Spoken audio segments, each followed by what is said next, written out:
Well, look, we've got 4 weeks almost to the exact date. 28 days from today, Donald Trump will put his hand on the Bible. And I don't think the American people can get there fast enough. What we have seen over the course of really the last 6 or 7 weeks is an administration in free fall, a world which is on fire. Now we're seeing world leaders come to see Donald Trump because they know he's really in charge. But Joe Biden's closing acts, the commutations, the pardons that he has issued are unparalleled. Not just the one that he gave to his son, where he pledged to the American people he wouldn't do that and lied to us, but all of these others, the most heinous criminals the Americans have in our prison system, are now being let off the hook or being commuted in their sentence.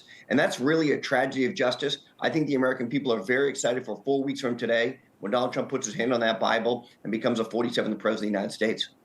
And Corey, President-elect Trump speaking to a packed crowd in Arizona, his first rally speech as president-elect, and Trump threatening to reassert American control over the Panama Canal, accusing Panama of charging excessive rates to use the Central American Passage. Trump posting this on Truth Social, quote, "Welcome to the United States Canal."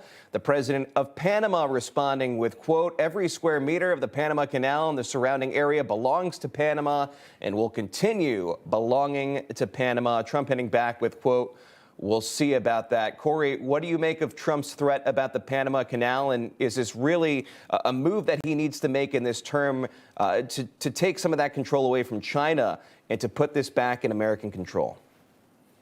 Yeah, once again, this is President Trump focused on America first. It doesn't mean America alone. But look, we were the individuals as a country who built this canal. We sold it for $1, which was just the most ridiculous thing that anybody has ever seen. And so, it's time to make sure that our independence and our dominance on the world stage is back in play. So what is Donald Trump talking about? He's talking about maybe Greenland from a historic perspective coming as part of the United States, taking back the Panama Canal so that China doesn't have its influence there. This is a president who is making outside the box announcements to put the world on notice that once again, the United States is the dominant world superpower. And we have a president who understands what that means and is not going to kowtow to our foreign friends or our foreign adversaries.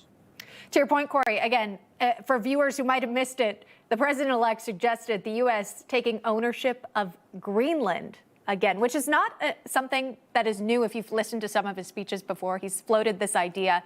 It's, of course, considered part of the Kingdom of Denmark. It's an autonomous territory under Danish sovereignty, but not a separate country. Why would he want this, Corey?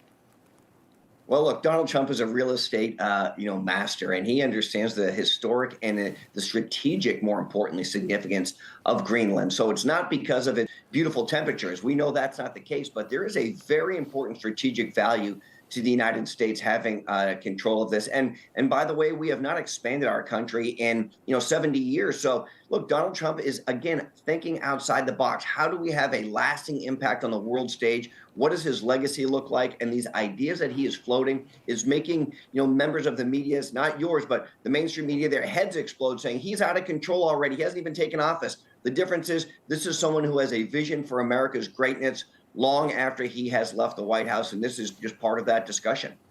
Corey, I want to get your thoughts on this, too. Republican Texas Congressman Tony Gonzalez voicing some criticism of Elon Musk after the Tesla CEO got involved in the funding fight on Capitol Hill last week, which threatened that government shutdown. Of course, that's averted.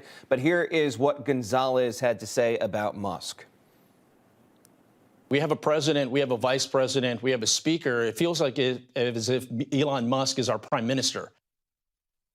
Reaction? Yeah, look, my reaction is, why don't we want smart people around us? Does anybody really think the first bill, which I think was like 1,547 pages, was going to do a service to the American people? Of course not. So what did Elon Musk and Vivek Ramaswamy and a whole bunch of conservatives across the spectrum come in and say? Shrink the bill. Look, we didn't get the debt ceiling done, but the bill went from about almost 1,600 pages to like 21 pages. How can we expect Congress to function? And your previous guest just said this, right? The congressman from Pennsylvania said the same thing. They had less than 1 day to read this entire bill. It was loaded with pork. It was giving, I think, $50 billion to the big pharma companies, amongst other things. So listen, Elon Musk, Vivek Ramaswamy, the individuals over at Doge, what they're doing is they're looking to save taxpayer money, and I think that's a very good thing. He was also making a comment about how if he felt threatened by Elon Musk, saying, no, he does an amazing job, and he wasn't born in the country. So a little bit of humor there over the weekend, too. Corey Lewandowski, thanks so much for joining us this morning.